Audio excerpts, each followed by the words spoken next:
Okay, so we're going to look specifically at the derivative of tangent function. I didn't write it all in, but commonly known as tan. If our function is equal to tan x, then the derivative of that function is secant squared x, which, if you guys remember, is also the equivalent, just keep in mind, of secant x and the entire function squared. Okay.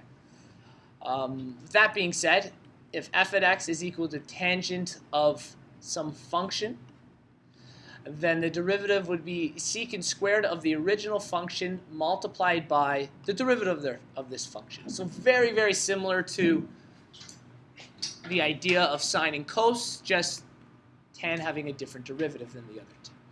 Okay? So using that information, and clearly this one being an example of this, let's derive the first one. Derivative of f prime x. Well, we have to derive our tangent, and we'll keep the original. So that gives us secant squared of x squared plus 3x. So we've kept the entire original part, just like this says, with just secant squared instead. Multiplied by, we need to derive. So we need to derive this part of the function. This part of the function derives into 2x plus 3. And this is essentially your derivative.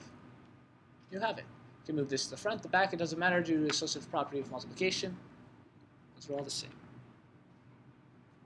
Second one. Here we have a chain rule question. Okay? So when we go to derive this function, f prime x is equal to the 4. Well, that didn't quite make the front. There we go. It comes to the front. So we have 4 multiplied by what's originally in there, sine x plus tangent x cubed. Okay. And then we have to derive what's in those brackets. Well, the derivative of sine x is cos x. And the derivative of tangent x is secant squared x. So we've gone through the chain rule, derived sine, derived tangent. We have our answer. Okay. And finally, this is a product rule using tangent. Okay. Because this is multiplied by each other, we have f prime is equal to the derivative of x is 1 times the original, which is tangent 2x minus 1. Okay. So we really don't need that one there, but not important. Plus the original x times the derivative of this. So this derivative of tangent, we know that the first derivative, we keep the value the same and just have secant squared with the function. So it becomes secant squared 2x minus 1. And then we'll have to derive the actual function itself in here, which when derived equals the value of just 2. So when we rewrite this, we have tangent 2x minus 1 plus 2x times secant squared 2x minus 1.